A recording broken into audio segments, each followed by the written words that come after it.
स्वागत छ हजुरहरूलाई नेपाल अनलाइन स्कुलमा। म चाहिँ आज कक्षा 10 को साइन्समा क्लास 10 को साइन्समा युनिट 16 मा रहेको के पढाउँदैछु त भन्दा पनि हजुरहरूलाई सिकाउँदैछु। के सिकाउँदैछु त भन्दाखेरि blood circulation in human body.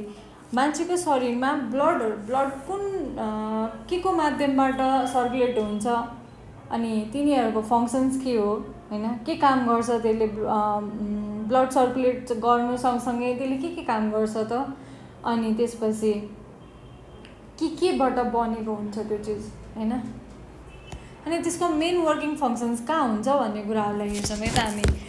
ठिक छ। अब हेरौँ ब्लड सर्कुलेटरी सिस्टममा चाहिँ के छ त भन्दाखेरि स्पेसल्ली यो चाहिँ अब क्लास 10 भन्ने बित्तिकै अब एसई पनि आइसक्यो। एसईलाई फोकस गरेर बनाएको भिडियो हो है। अब ब्लड सर्कुलेसन भनेको चाहिँ ब्लड सर्कुलेसन भन्दा पनि blood circulatory system, blood circulatory सिस्टममा के छ त हाम्रो भन्दा ब्लड हुने भयो। ब्लडलाई फ्लो गर्न, ब्लड जुन हाम्रो एउटा बडी पार्ट्सबाट अर्को बडी पार्ट्समा जान के चाहिन्छ त एउटा वे चाहिन्छ हैन। जस्तै हामीलाई कुनै ठाउँबाट कहीँ जानलाई एउटा पास चाहिन्छ नि। पास मतलब अब बसमा जानु छ भने रोडबाट जानु पर्यो। अब भिरको रुख बिरुवा भएको ठाउँबाट गएर त हुँदैन हो। के चाहियो त अर्को ब्लड भेसल्स चाहियो। अनि अर्को हामीलाई चाहियो हार्ट जहाँनिर हाम्रो ब्लड के हुन्छ त भन्दा ब्लडको चाहिँ के हुन्छ त त्यो ब्लड बन्छ है। ठिक छ।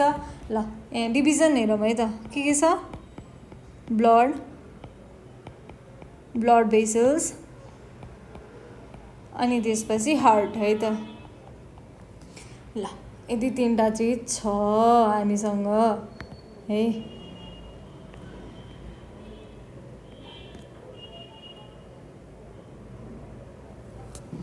के छ त ब्लड सर्कुलेटरी सिस्टममा चाहिँ हाम्रो ब्लड छ।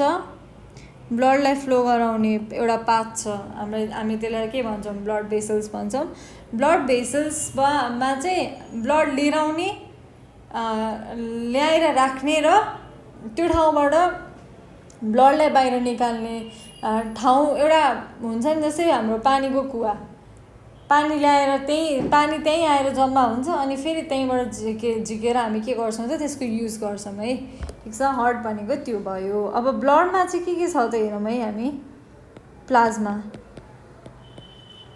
कम्पोनेन्ट्स हो है यो चाहिँ, ब्लड सेल्स। अर्को छ ब्लड भेसल्समा हाम्रो तीनटा छ। एउटा छ आर्ट्रिज, भेन, क्यापिलरिज है। आर्ट्रिज, भेन्स अनि अर्को छ क्यापिलरिज। हार्टमा के छ, अरिकल्स र भेन्ट्रिकल्स, अरिकल्स एन्ड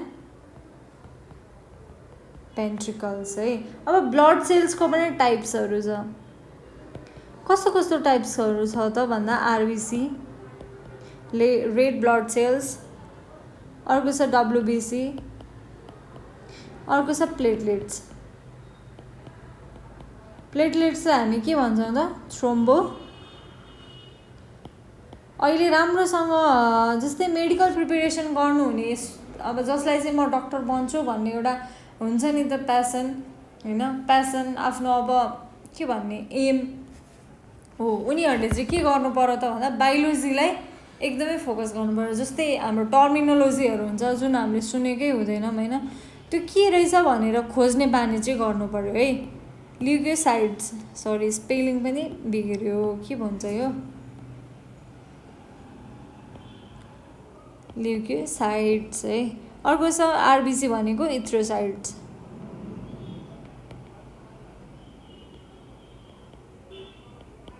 इथ्रोसाइट्स है।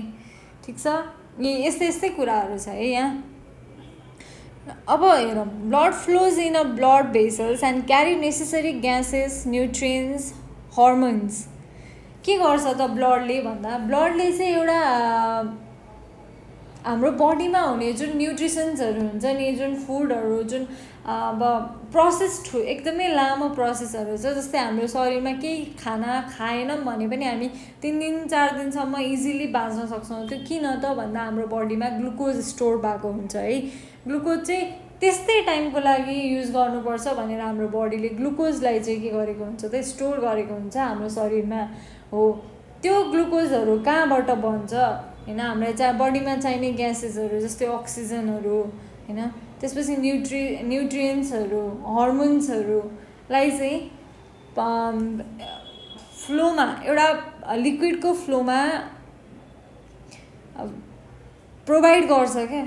जुन हामीलाई हाम्रो बडीलाई चाहिने न्युट्रिसन्सहरू हुन्छ नि त्यो चाहिँ हाम्रो बडीमा के गर्छ त भन्दा फ्लो गराएर अनि सफिसियन्ट अमाउन्टको त्यो फुड र न्युट्रिसनलाई दिने काम गर्छ है त। ठिक छ। अनि कन्टिन्युसली पम्प बाई हार्ट, यो हार्टले पम्प हुन्छ। पम्प हुँदाको जुन पम्पिङले गर्दा चाहिँ के हुन्छ त भन्दा ब्लडहरूको सर्कुलेसन भइरहेको हुन्छ क्या, एकै ठाउँमा जमेर बस्दैन। पम्पिङको कारणले के हुने भयो त त्यो कम्प्रेसन र रिफ्लेक्सन भन्दा पनि कम्प्रेस्ड कन्ट्र्याक्ट र रिल्याक्स हुँदाखेरि चाहिँ के हुने भयो त ब्लड्सहरू मुभ हुने भयो क्या। गड्युला हिँडेको देखेको छ होइन, गड्युला कसरी हिँड्छ, अगाडिको सर्छ फेरि पछाडिको जिउले ठेल्छ, फेरि अगाडिको सर्छ फेरि पछाडिको जिउले दखाल्छ होइन। त्यही प्रोसेस त्यस्तै खालको प्रोसेस हुने हो हाम्रो बडीमा पनि है। ठिक छ। अब हाम्रो ठिक छ ल पोइन्ट्सहरू हल्का लियौँ है त। Blood flows in blood vessels and carries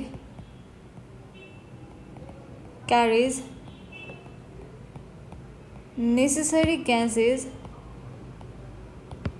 nutrients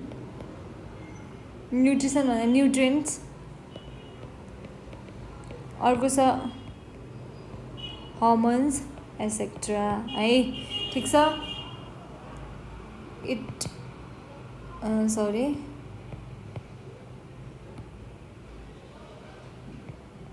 blood vessels होइन,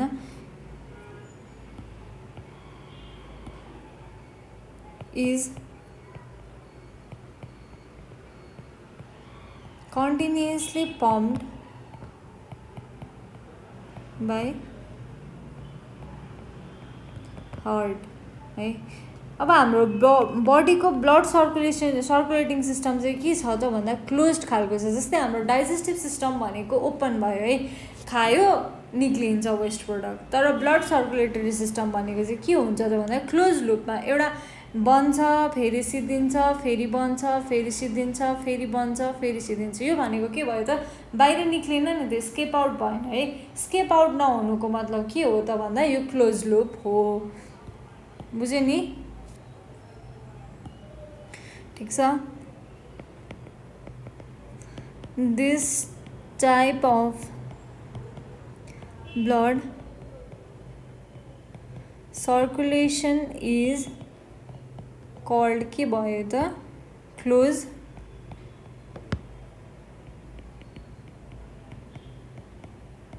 सर्कुलेटरी सिस्टम है। ठिक छ। अब हाम्रो बडीमा के छ त यहाँ हेरौँ है, ब्लड भेसल्सहरू छ है। ब्लडको कुरा त ब्लड भेसल्समा हाम्रो के छ त आर्टरिज, भेन अनि क्यापिलरिज छ होइन। अब आर्टरिजले के गर्छ, भेन्सको काम के हो, क्यापिलरिजको काम के हो त त्यसलाई हेरौँ है हामी।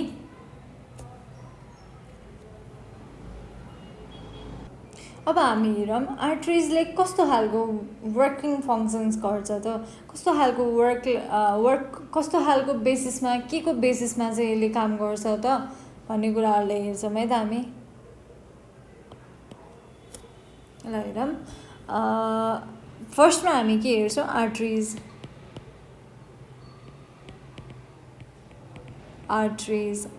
भनेको के हो त, आर्टरिजले के काम गर्छ, डिस्ट्रिब्युट प्योर अक्सिजनेटेड, सुनिरहेको होला नि क्लास 8 देखि अक्सिजनेटेड ब्लड, डिअक्सिजनेटेड ब्लड भन्ने कुराहरू त सुनिराख्नु भएको छ हजुरहरूले होइन। अब आर्टरिजले चाहिँ के गर्ने भयो त डिस्ट्रिब्युट प्योर ब्लड जस्तै हार्टबाट प्योर ब्लडलाई चाहिँ कहाँ डिस्ट्रिब्युट गर्ने भयो त हरेक बडी पार्ट्समा इच एन्ड एभ्री बडी पार्ट्समा यसले के गर्ने भयो त प्योर ब्लडलाई सर्कुलेट गर्ने भयो है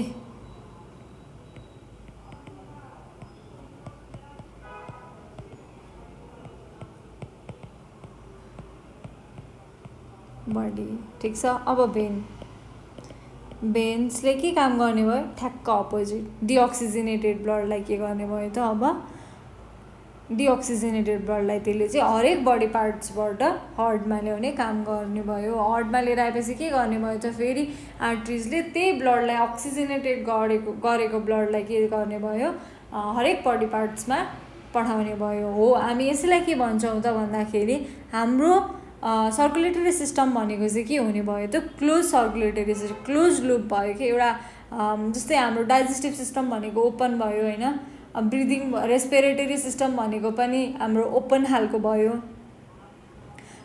अनि सर्कुलेटरी सिस्टम चाहिँ के भयो त भन्दा हाम्रो क्लोज्ड खालको भयो है भेन्स रिटर्न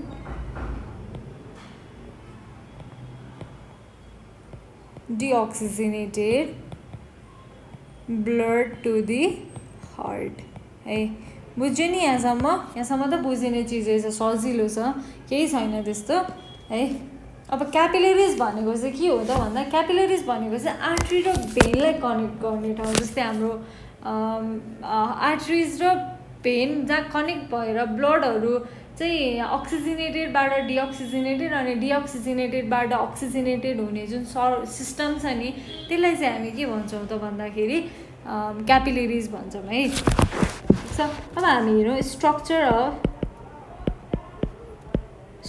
अफ के त ब्लडको स्ट्रक्चर के छ हेरौँ है हाम्रो ब्लडको स्ट्रक्चर एउटा थुप्पा बन्नलाई हाम्रो ब्लडमा के चिज चाहिन्छ कस्तो चिजहरू चाहिन्छ के कम्पोनेन्ट्सले चाहिँ हाम्रो ब्लड बनेको छ त भन्ने कुराहरूलाई हेर्छौँ है त हामी ठिक छ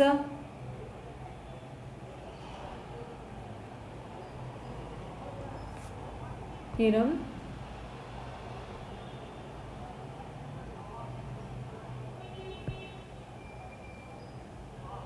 यो अलिकति फिगरलाई अलि ठुलो बनाउनु पर्छ किनभने मजाले हेर्नुपर्छ हामीले ल हेरौँ हाम्रो ब्लडमा के हुन्छ त है अब ब्लड भनेको पहिलो कुरा त हाम्रो के हो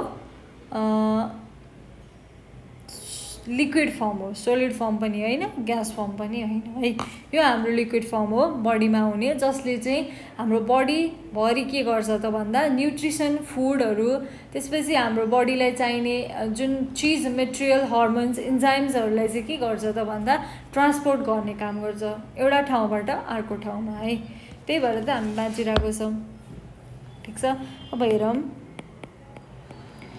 blood is the fluid connective tissue that contains के हुन्छ त यसमा अब प्लाज्मा हुने भयो ब्लडमा अर्को छ हाम्रो सेल्स और ब्लड कर्पस्कल्स है प्लाज्मा सेल्स और ब्लड कर्पस्कल्स ठिक छ अब हल्का केमिस्ट्री पनि हुन्छ किनभने यहाँ त हाम्रो अक्सिजन आइरन हैन यिनीहरूको कुरा आउँछ यिनीहरूको कुरा आउँदाखेरि के हुने भयो त यो अलिकति ब्लड भनेको चाहिँ हाम्रो अल्कलाइन नेचरको हुन्छ है स्लाइटली अल्कलाइन भनेको मतलब यसको pH भ्यालु हुन्छ it is slightly alkaline fluid with pH कति हुने रहेछ त 7.4 ठिक छ अब यसको मेन फङ्सन भनेको के हो त हाम्रो बडीमा भन्दाखेरि it it supplies all the necessary materials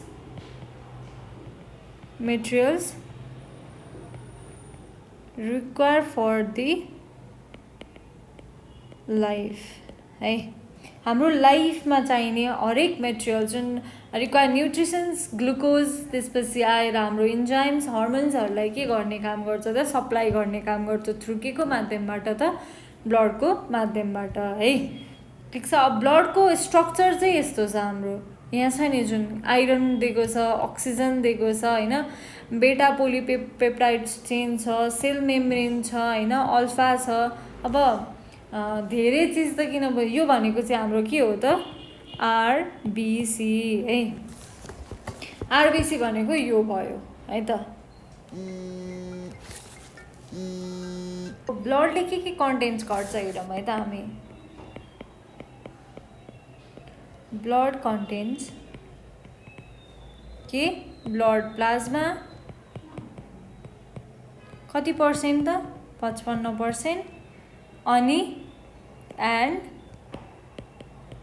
blood cells कति भयो त्यो 55 भएपछि 45% 100% मा यति हुने भयो है नर्मल एउटा नर्मल एडल्टको चाहिँ नर्मली ब्लडमा सरी बडीमा कति ब्लड हुन्छ त कति अमाउन्ट ब्लड हुन्छ हेरौँ है त अ हेल्दी एडल्ट पर्सन कति हुने भयो त अबाउट 5.5 लिटर ब्लड है रहेछ त 5.5 लिटर चाहिँ हाम्रो शरीरमा ब्लड हुँदो रहेछ है हाम्रो भन्दा एडल्ट एउटा हेल्दी एडल्टकोमा चाहिँ ठिक छ अब हामी हेरौँ blood plasma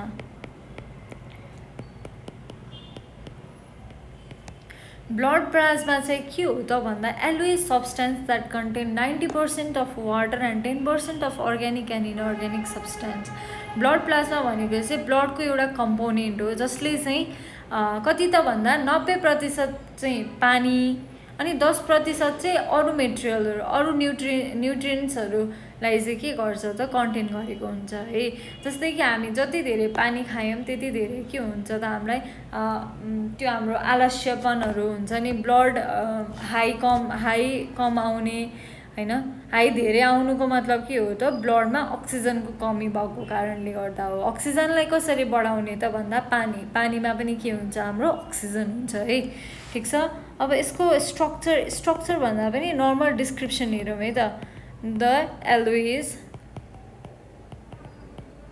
substance that contains कति त 90% water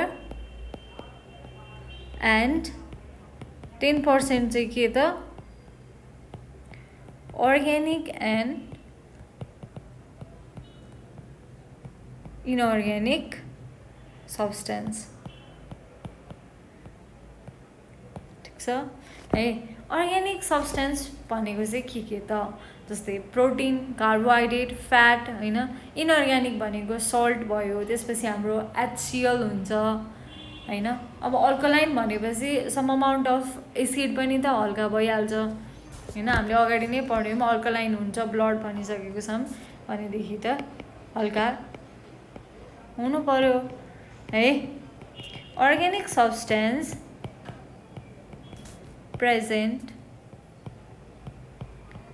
present in plasma are protein हैन अर्को छ कार्बोहाइड्रेट अर्को छ फ्याट एक्सेट्रा अरू न्युट्रिसन्स हुन्छ जस्तै प्रोटिनको पनि कम्प्लेक्स फर्महरु हुन्छ हैन कार्बोहाइड्रेटको फ्याटको कम्प्लेक्स फर्महरु हुन्छ कम्प्लेक्स फर्म चाहिँ हामीले अब 11 मा साइन्स पढ्यौं भनेदेखि त पढ्न परिहाल्छ किनभने त्यहाँनेरि अलि धेरै कोर्स छ यसको विषयमा फर्दर फेरि बीएससी पढ्यो भने झन् पढ्न परिहाल्यो अब अझै मेडिकल प्रिपेरेसनको लागि त झन् डिटेल पढेर अब्जेक्टिभ्स क्वेसन पढ्नु पऱ्यो है। कति गाह्रो छ हो पढ्न अहिले त, तर गाह्रो छैन, पढ्नुपर्छ है, पढ्न छोड्नु हुँदैन। अनि इनअर्ग्यानिक म्याटर्समा चाहिँ के हुन्छ त, लाइक सल्ट है, सल्टहरू। ठिक छ। अब यसको फङ्सन्स हेरौँ हामी, के छ त यसले काम गर्ने, फङ्सन्स अफ प्लाज्मा है। प्लाज्माको फङ्सन्स के छ त, फङ्सन अफ प्लाज्मा हेरौँ है त। प्लाज्माले के गर्छ, यसमा हामीले हेरिसक्यो 90% चाहिँ के छ त यसको, पानी छ। पानी भन्नुको मतलब यसले के गर्ने भयो त, ब्लडमा वाटर सप्लाई गर्ने भयो। ल लेखौँ त्यसो भए हैन त, plasma regulates the amount of water in के त ब्लड है, सरी ब्लड लेखेको कता पुगो यसलाई मेटाइदिउँ, यतापट्टि लेखौँ के त ब्लड। ठिक छ। अब हेरौँ हाम्रो अर्को छ, इट ट्रान्सपोर्ट्स अब्जर्भ फुड मेटेरियल हाम्रो बडीमा भएको। अनि यसले के गर्ने भयो त, अर्को पनि अक्सिजनलाई पनि भेरियस बडी पार्ट्समा के गर्ने भयो त, ट्रान्सपोर्ट गर्ने काम भयो है। इट ट्रान्सपोर्ट्स फुड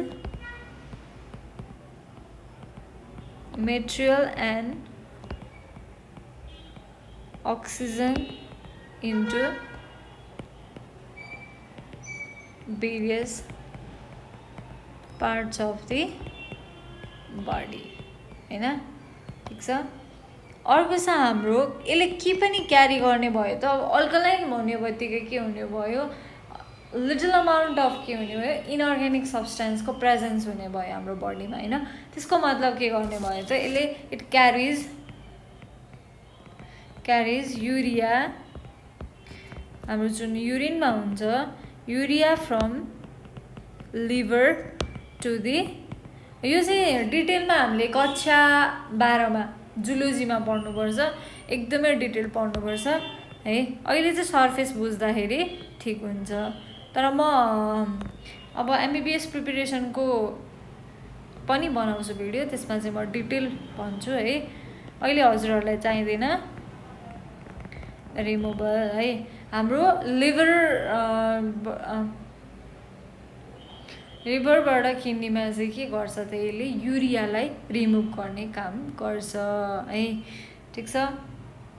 अर्को छ यसले क्लटिङ, जुन हामीलाई लडेर चोटपटक लाग्छ, चोटपटक लागेको ठाउँबाट हाम्रो के हुन्छ त, ब्लड जम्छ नि, जमेपछि के हुन्छ, ब्लड आउन बन्द हुन्छ। हो, त्यो जमाउने काम चाहिँ केले गर्छ त, यो प्लाज्माले गर्छ। ब्लडमा प्रेजेन्स भएको प्लाज्माले चाहिँ के हेल्प गर्ने भयो त, क्लटिङ अफ ब्लड है।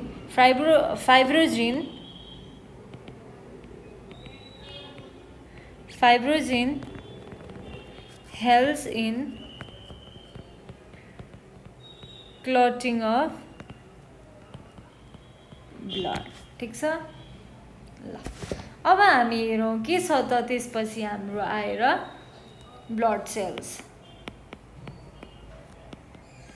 सेल्स और ब्लड कर्पस्कल्स है। अब हेरौँ कति छ त, 3वटा टाइपको ब्लड सेल्सहरू छ हैन। अब ब्लड सेल्स भनेको चाहिँ के हो त भन्दाखेरि, प्लाज्माको आउटर लेयरमा फ्लोट हुने, फ्लोट भनेको के भयो त, तैरिने चिजलाई हामी के भन्छौँ, ब्लड सेल्स है। ठिक छ। अब हामी हेरौँ ब्लड सेल्स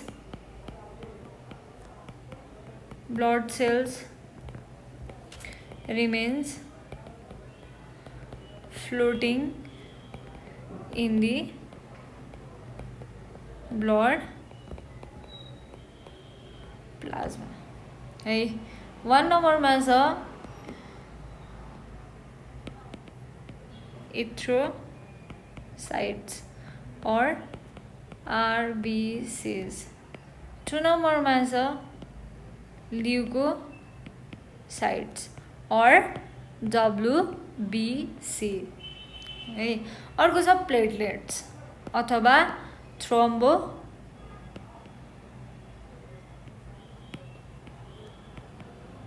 thrombocytes or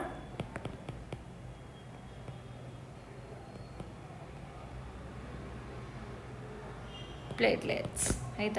अब हामी हेरौँ 1 नम्बरमा।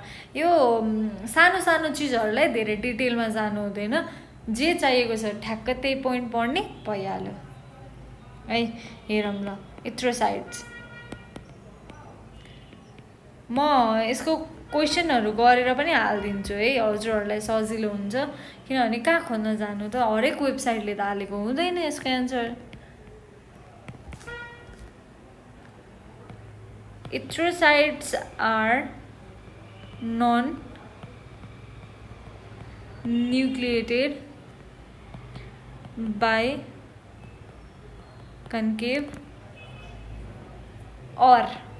biconcave or circular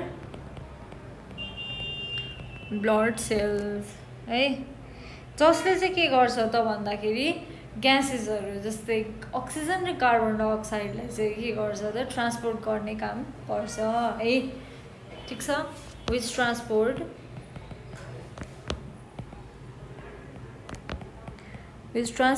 the gases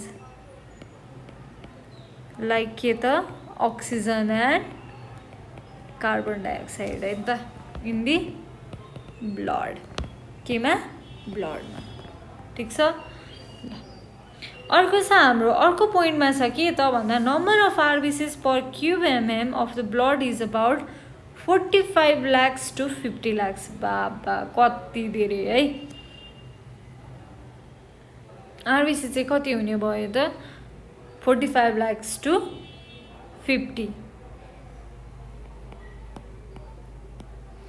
The number of RBCs per cubic mm of blood is about 45 lakhs to 50 lakhs।